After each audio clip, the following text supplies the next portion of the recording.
ilgili hak ihlalleriyle ilgili, hukuki düzenlemelerle ilgili mecliste bulunan Milli Dayanışma, Barış ve Kardeşlik Komisyonu'na raporlama çalışması yaptı, desteklerini, önerilerini sundu. Bize ÖHD'nin bu yönüyle misyonunu çok iyi biliyoruz. Fakat bir örnekle anlatmak gerekirse, yıllar önce üniversitede okumuş olduğum bir kitapta Avukatsız Halk Kürtler isimli bir kitap vardı ve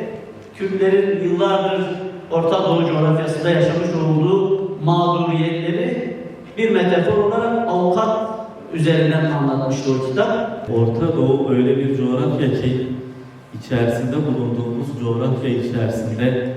çoğulculuğu, birlikte yaşamın, farklı kültürlerin, farklı kimliklerin, farklı etnisitelerin birlikte yaşamını zorunlu kılmasına rağmen bu yaşamı bir gereklilik olarak görmesine rağmen maalesef hegemonik güçlerin barbarlığıyla, zorluğuyla 100 yıldır devam eden bir varlık ve yokluk mücadelesi son bir aylık süre içerisinde had safhaya ulaştı ve doğalında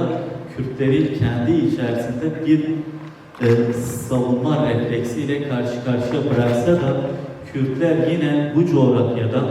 farklı kültürlerin, farklı kimliklerin